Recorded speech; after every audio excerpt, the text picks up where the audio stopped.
Assalamu alaikum and hi everyone. Today I'm going to show you how to make block-proof roti. So this is just an unleavened flatbread, and it's quite simple. It only takes 4 ingredients, which is flour, salt, ghee and water. So yeah, I'm just mixing up the salt and flour, and the full measurements will be in the description box below. Next up is we're going to add in some softened ghee. You can use butter as well here, or you can use oil for those that are reducing their fat content. It's entirely up to you. Mix that in well, and at this point I like to just afterward check that it all is properly incorporated. You want it to be like a kind of a sandy, wet mixture that holds together when you basically press on it, so it becomes like little lumps, as you can see there.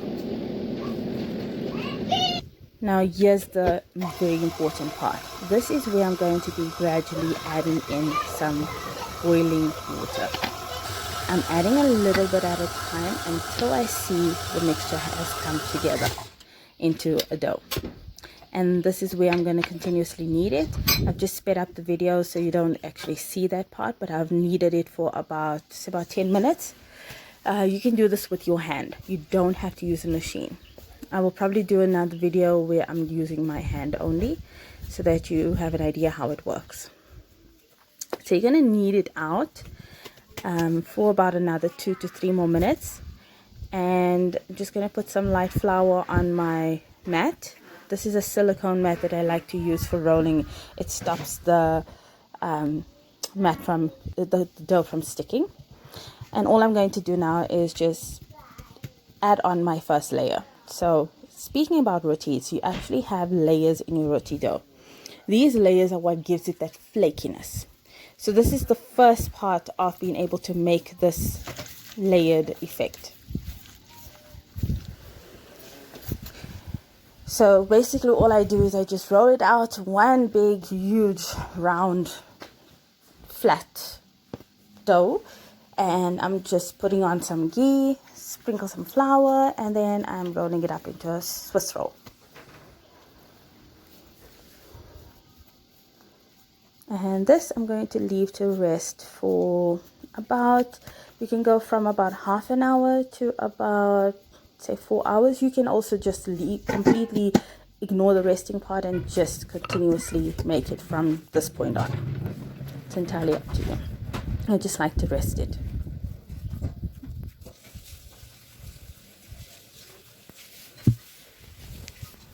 So at this point I just rolled it out after resting into one long sausage roll, and I'm cutting it up into individual sizes for me to roll out.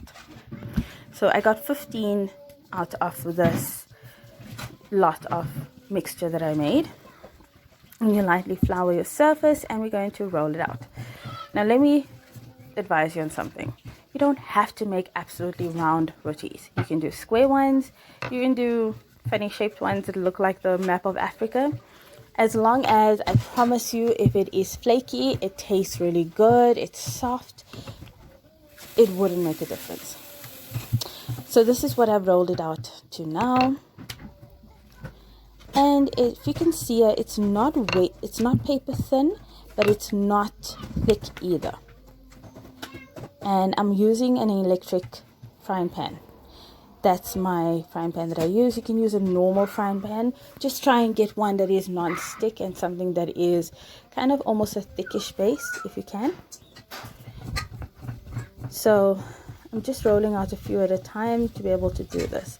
And while I roll, I am going to be turning on the other side. In the roll in the background, if you see there, I've got some melted ghee. You can use butter, you can use olive oil as well, but this is also an optional thing. It just gives it extra richness. So I'm going to show you exactly from start to finish how it is. So once you put in your rolled out roti, you give it about 15 seconds or so, and you see those little bubbles forming. Then you're going to turn it over. And then you're going to wait a few minutes, a few seconds again. And just like pressing it down, it helps to cook it nice and evenly and firmly and better. And then you're going to see it start bubbling up, and that is how you know you've got that flakiness effect. And you're going to flip it over again.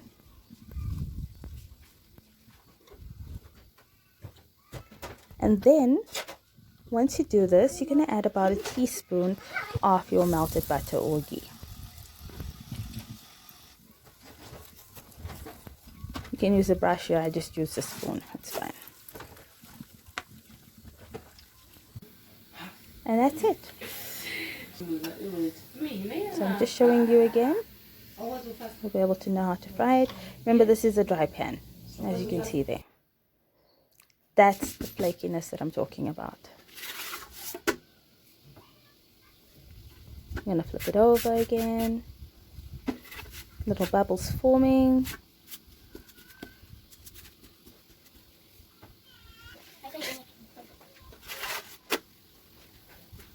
And as you can see, there's it getting bubbly and lifting up. That means there's an aired layer inside.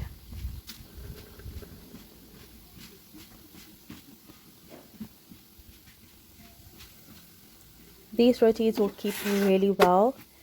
You can keep them in the on the countertop if you're going to eat it immediately, or in the fridge. You can also freeze them if you're going to be putting some wax paper or parchment paper in between each of them.